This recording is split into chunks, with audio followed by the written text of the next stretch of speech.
It happens every single year. A player comes from the clouds over the final 10 to 12 games of a season, priced at a range that for salary cap owners is undeniable value. In drafts, can often be found on the waiver wire, and they storm home over the final few months of the year and deliver premium-like scoring. And then we look at them for the new year and we go, oh, there's my upside guy. But is he a guy that is going to dominate for us in that same role and with that same scoring pedigree? Or is he going to continue to maybe slow back to what he used to be? We are talking about Sam Flanders. He is number 8 in my 50 most relevant. He's my final forward in this series. So am I saying he's the most relevant? Yeah, I am. But am I saying he's the biggest scorer for the year? We're going to talk about that. It's MJ from the Coaches Panel. I hope you all, thank you so much for watching and for listening to this series. There's just a week or so left to go before we wrap up the 50 most relevant. It's a conversation that we have with various content creators from across the fantasy footy community and from within the Coaches Panel, unpacking who I think are the most relevant players to have conversations about this pre-season. Joining me on this episode of the Coaches Panel 50 most relevant, a guy that has been a regular staple of these collaborations over the years. He's one of my favorites in the fantasy footy community. Stevie Fizz from the Draft Doctors, mate. Nice to see you. I know there's beautiful irony bringing you on for the Sam Flanders episode, but he's a fascinating guy to have a conversation about. Yeah, no, he is. I agree. And thanks for having me back, man. It's always one of my favorite shows of the off season, one I tune into regularly. So I enjoy it. And he's a great player to talk about, I think. Yeah, you just don't have to watch back this episode now because you know what happens. You don't have to see yourself. Yeah. So positives for yourself on that one. Let's look at that 2023 season, an average of 88.4 in SuperCoach, coming off the back of a $494,200 price point. 6 tons last year in SuperCoach with a career and season high top score of a 130. While over in AFL Fantasy and Dream Team, an 86.6 seasonal average. A bunch of tons rolling through there. Yep, all 6 of them in the final stretch of the year that we will talk about in a moment. A top score of career high territories as well, 146, and he's priced at 809,000 in AFL Fantasy and just a touch over 825,000 in Dream Team. And Steve, I think anybody that's spent some time either as a draft watcher, listened to the Draft Doctors, or just been acutely watching what this new generation of Gold Coast Suns players would become, they've known for a long time Sam Flanders is this dynamic mid-forward type, really clean hands, really powerful and prestigious talent. And finally, at the back half of last year, Flanders got the opportunity, added some consistency to his game, and now he feels like he's arrived and belongs on the AFL stage. Yeah, he did get the run. And he showed out everything that you like to see from a fantasy perspective. I look at someone like that, and obviously when Stuart Dew got the flick, he got the role. I just wonder how many other guys are like that. Like, you know what I mean? Like they could really show out if they got the role, and for whatever reason they don't get it, but he did it. So good luck to him. Got a new deal, got a new coach. So positive reports in the preseason too. Yeah, so based on where he's priced at for us in classic formats, we will have a big deep dive on draft conversations. You can't have the host of the Draft Doctors and not talk about draft on this podcast. But in terms of where his average sits last year, it's 4th of available forwards for us in AFL Fantasy and 10th for available forwards for us in SuperCoach. But we really should deep dive about what he did over the final 10 rounds of the year, from round 15 to 24. It's over this 10-week stretch that he really did ball out for us. He averaged 29 possessions, 5.7 marks, 3.2 tackles, a 38% Senate bounce attendance rate, and he averages a 105 in AFL Fantasy, a 106 in SuperCoach. From that point of that role change on, 1 score under 90 in AFL Fantasy, nothing under 81 in SuperCoach. You often joke, Steve, on your podcast that you are the number 1 ticket holder or incarnations of that of the Gold Coast Suns. What actually happened in this 10-game stretch? Because sometimes we can just look at the data and think, oh, it was a role change. But what happened with him and the Suns in general that was the causation of this scoring bump that puts him, if he can hold those numbers, as a premium forward? Yeah, it's a really good question, mate. And think it's important. Like, we're really good at taking small samples of players and going, this is the best case scenario. Let's extrapolate it over a season. But we often don't put context around it. So there was a couple of things that shifted for the Suns last year. They went from being mid-table in terms of ruck stoppages to the very top, not the top, but at the very pointy end of that. So the more ruck contests there are more opportunity for midfielders to score, and also the meters gained per disposal. So they're a bit more chip, a bit more marks taken per game. Again, more opportunity for fantasy points. So really, it was the best of both worlds shifting back for the Suns. Obviously, Sam Flanders became a bigger part of that midfield, and that's sort of the story. So I think when we look at it's going to be, we'll talk about where they go in future, but I think it's really hard to project that perfect storm of situations for Flanders. Under Stuart Dew, was almost stuck inside forward 50. There was some midfield push, some up through contest, the occasional opportunity at a stoppage and a centre bounce, but was really under Stuart Dew a high half forward at best. Whereas under Stephen King, when he moves into that coaching role, okay, some centre bounce, a little bit more wing presence, a little bit more freedom to roam around the ground alongside, as you mentioned, that increase in metres gained in stoppage. But now they're sitting under Damien Hardwick. For anyone that thinks that he's not just taking strong core DNA from what Richmond were good at and not trying to apply elements of that into the new team, it's probably a bit of a mistake. But also to just think copy paste using the same troops of what got it done at Richmond and it'll happen at Gold Coast is probably also a little bit of a mistake too. Steve, what's your read on this Gold Coast Suns side and style of play? Because it's a different group of boys at a different season of time with different skill sets under Richmond, but Dimmer knows a really strong way to play football. Yeah, and as fantasy creator or content creators, whatever you want to do, we have to make projections about what's going to happen. So I'm taking the line that they will try to emulate that. And we saw GWS do it. It was a little bit bumpy at first. They did get clicking towards the end. So I expect them to do that. I think the one non-negotiable he'll bring is pressure. I think that's a good thing for that midfield. They got Matt Rowell, number one pressure player in the game. So I would expect that.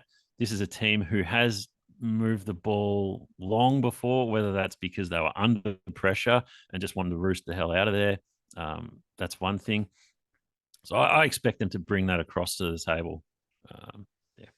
Yeah, I do too. I see them taking a lot of those things, and then it'll be tiny nuances based on players and their skill set and what makes them great that we might see that. We know under a Damien Hardwick system, a Dustin Martin, for example, was allowed to play to his strengths, and certain players sacrificed or adapted their game to sit in that structure. And I'm expecting a very similar elements and nuances. If that thread runs true for us, then there's this, I don't know if it's a misconception or a myth, but it's certainly probably overbeaten into the community that Damien Hardwick coach teams don't deliver premiums for us outside of Dustin Martin in 2017. And you've done some great work on your podcast over the preseason talking about this. Earlier in the preseason, we did an episode on Jaden Short in the 50 most relevant, talking about how there's multiple years across multiple formats and multiple players. Inside midfielders delivering 100+ seasons. Prestia would have done that most years had his hamstrings not gone ping. Off the half back, Jaden Short has shown for a number of years, Basher Hooley and even a Dan Rioli in spurts has shown really good scoring. The spot that probably hasn't delivered high scoring for us is half forwards with low to minimum CBA presence and the outside wings due to that high pressure surge. Just get the ball forward. Don't worry about overpossessing it.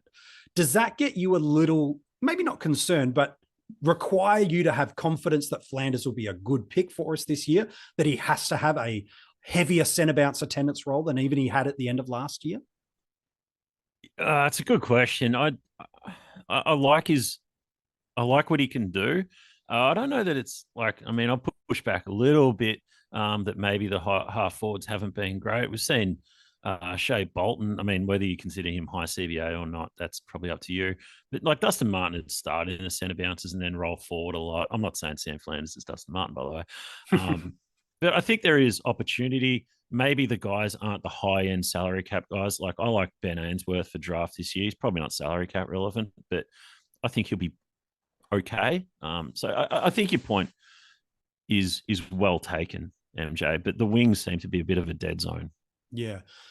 What does this inside midfield look like? Rao certainly feels like a non-negotiable. I'll at least listen to a conversation that Noah Anderson might be an in and outside player this year. He might not be, but I'll at least entertain that conversation. There's some that think Touk finds his way to a flank a little bit more. And then Flanders, does this increase his pathway to more time? You watch the Suns as much as anyone I know. What's your take on this midfield mix for the Suns under a Damien Hardwick team? Yeah, I think it's going to be the main four you talk about. What that percentage looks like. I think Matt Rowell doesn't play anywhere else. I'd suspect Touk Miller, if he plays forward, it's going to be a resting situation, probably similar with Noah Anderson. I think Sam Flanders can probably get into that 50% range. And then you're going to see a sprinkling of your Bailey Humphreys, etc. Maybe someone with some speed we don't expect. Probably not David Swallow. Probably his days are over. Yeah, I was about to say, if you're looking for some speed to come through that midfield, he's probably not the one that's going to get them there. I'm intrigued. This last 10 stretches of the year that Flanders had, he averaged 5.7 marks per game in that 10-game stretch. And you might be like, well, MJ, that's not a drastically big number. No, it's not a drastically big number, but it is a significant number because if I use that as the baseline to 2023 and take out players that play less than 3 games, because there's statistical anomalies in that, you've got 52 guys last year that averaged 5.7 marks or more for a season. How many of those 52 were not defenders? 11. These are their names: Charlie Curnow, Mason Wood, Harry Mackay, Isaac Smith, Tim English, Jesse Hogan, Joe Danaher, Dane Zorko, Will Day, Jeremy Camp, and I'm probably stretching the defender rule given he spent half the year there, but just trying to make the number bigger, Sam Doherty. So that marks, which ultimately unlocks a lot of those other scorings via possessions and disposals. That for me gets me a little concerned without even looking at the buys and the rest of the forward looks like. That gets me a little concerned that as good as he was in that scoring stretch last year, if he's coming into a team that has never been a high mark coach team under a Damien Hardwick, I do feel a little concerned that maybe this expectation in the community, which is really high based on ownership, I'm not too sure I can see it coming. Yeah, I'm kind of with you there. And I was sort of, when you said, oh, let's talk about Sam Flanders, I was like, yeah. And then I looked at his ownership because I'm not playing Classic, I'm not on it every day. And I was like, 42% owned. Like, oh my God. Like, it probably depends which day you catch me on. Like, some days I'll be like, yeah, Flanders playing midfield. It's all really thin team in terms of quality. Yes, it's getting better, and there should be a concentrated point spread. Had the great end to the season, but then also the flip side, yeah, he's not going to take that many marks. Yeah, they're probably going to go from the apex of ruck stoppages probably down to the cellar. That's going to be less. I can see it both ways. I'm still projecting him in that 90 range, but I don't see that high 90s, 100 plus.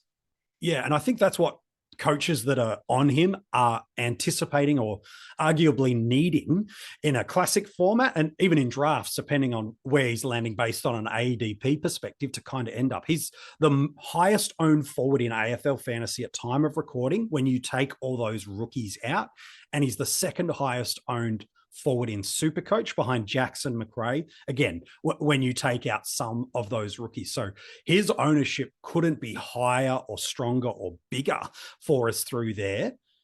And then we do come alongside this interesting little speed bump.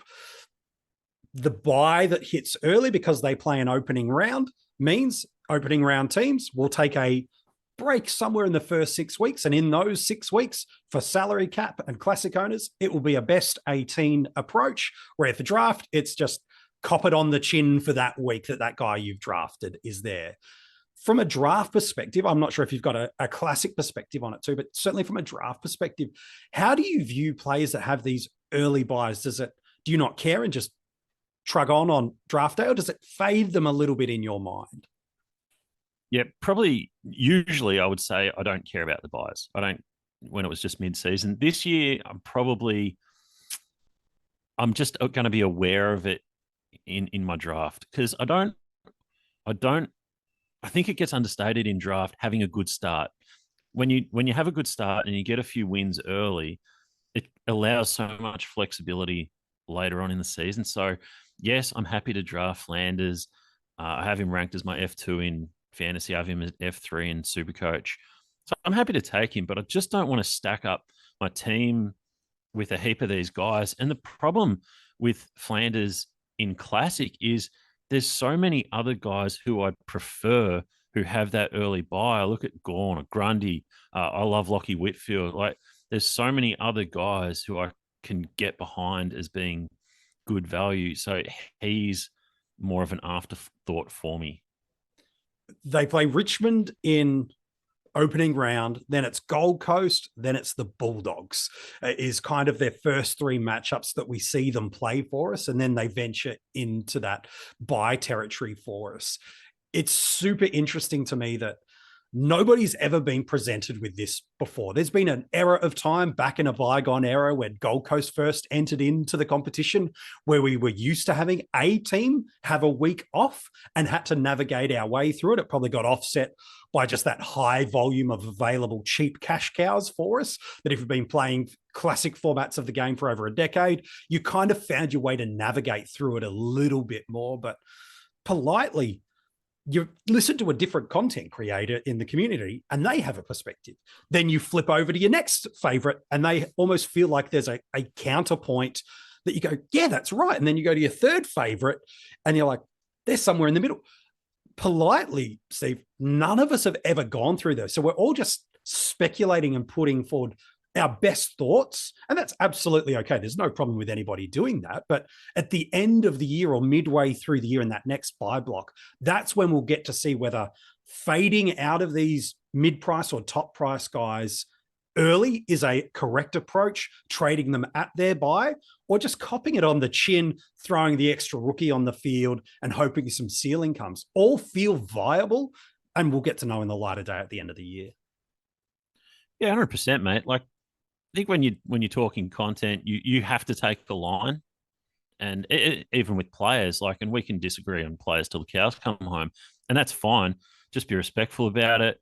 The wash up. That's why we play, man. That's the whole point of fantasy, is to be like, my opinion's better than yours and all that sort of, and bragging rights, all that sort of stuff. So I'd just say take a line, tell yourself a story, at least have reasons for why you're doing it, put some context around it, and hey, man, that's fine. It's a game, like, you know. Yeah, it shouldn't change your mood as you enter into a weekday starting. It shouldn't be the thing that determines your mental health and your capacity of how you're functioning well. Look, with Flanders, there's really three valid approaches when it comes to Classic and outputs that come your way. You start him based off what you see in the preseason. Well, we're about to get to games over these next couple of weeks. You start him. He delivers exactly in that range of what he did at the back half of last year, which is that pushing and is in that premium territory. You start it, you're laughing all the way to the bank, and you get to that round 3 buy and you go, it's just a blip on the radar. I'll throw a cow on and I might lose 20 or 30 points that week, but politely 20 or 30 points can be picked up relatively easy. The other option is you start him and you get to round 3 and he's not meeting the metrics that you need, not just from a points perspective, but a game style, from a positioning in the team style. And you make that trade at round 3. While certainly not ideal, how many of those first trades that you make in your Classic team are correctional trades of things that you're like, I messed that up, I missed that guy, this isn't quite working. You ask anybody that's been successful in one formats or highly ranked coaches, they make trades when they see something change fast. And so there's absolutely no problem with doing that. And in SuperCoach and Dream Team, you got 40 trades, let alone the 2 trades a week in AFL Fantasy. So you can double trade for 20 weeks straight in those 2 formats and then just run out of trades. So you've got plenty to work your way through, and probably 3 or 4 you can politely be extra careless with more than that. Or you fade him. You do not start him at round 1. You don't like what you see in the preseason. And if in rounds 1 and 2 he pops, he's on the buy in round 3. You can target it from that point on. And at worst, you're paying what? Maybe 50, 60K if he goes 110 plus across the formats in that price point. So it does feel like whichever way you kind of skin this Flanders cat, you feel pretty confident that you've got a pathway to make this work for you.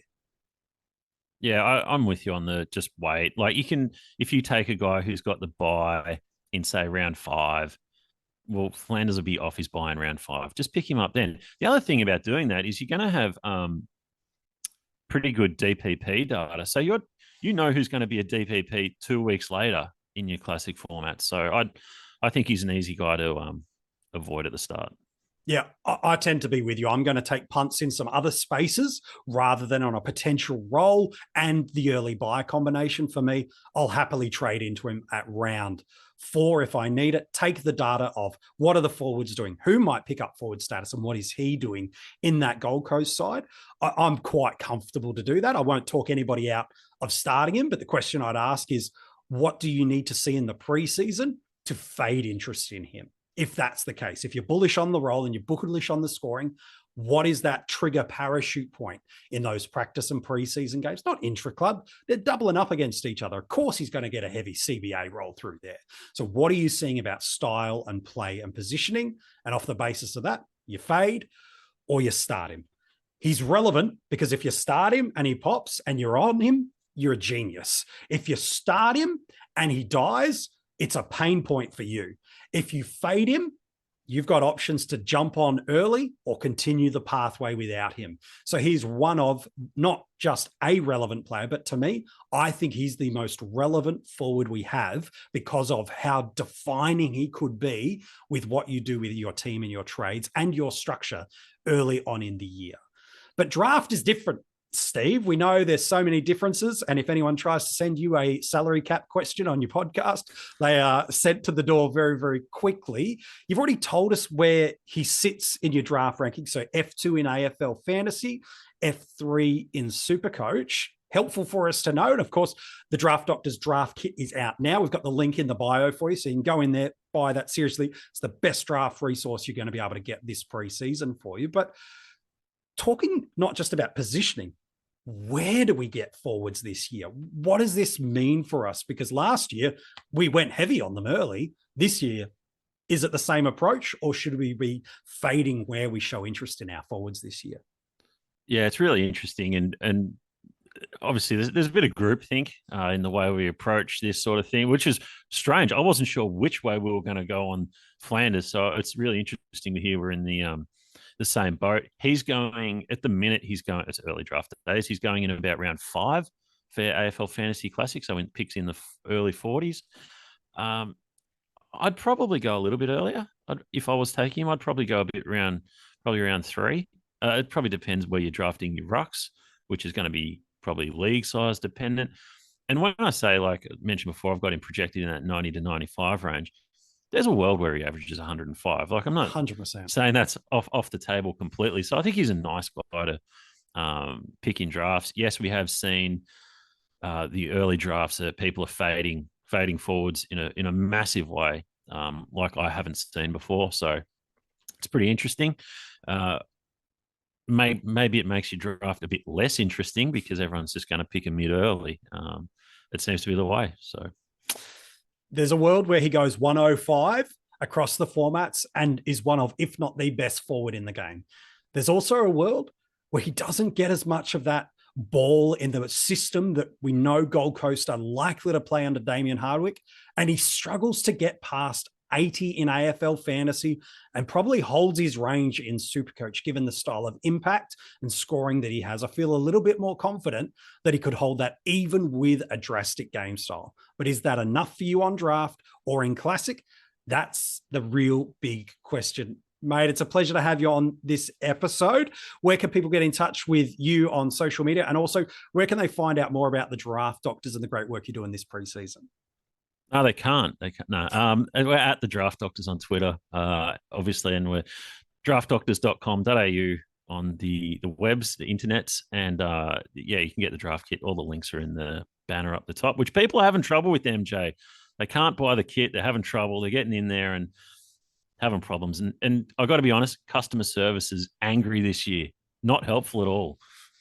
But when you're a one-man band, like it's like, how do we get this thing to work? No new listeners are allowed to the podcast, by the way. So if you've never listened, is it politely just don't worry, or just sit quietly and bide your time for a 6-month window before you comment? Yeah, you got to get some inside jokes into you first, and then you can. Okay. Yeah, people are sneaky these days, man. There's so many salary cap questions getting through. Yeah, if you just put ADP in the question, you're fine. Don't mention price, but say ADP, and you'll trick him to answer it. So my pleasure, mate. Yeah. Scumbags. If you missed any of those links that he talked about to join in on what the Draft Doctors are doing for you this preseason, put them in the description of this episode. Like, seriously, it is one of the best tools going around. Please make sure you go in and get it. I am today going to purchase my copy of the draft kit, so make sure you go and do that. They've done a great work for the community in the drafting space for a long, long time. If you want to go and check out the article on Sam Flanders or any of the other players we've done so far in the 50 most relevant, coachespanel.tv is the place to find it. These daily audio podcasts continue to drop, not just through the 50 most relevant, but every single day of the preseason. You can go to wherever you get your audio podcast from, and you'll have a brand new episode from the Coaches Panel.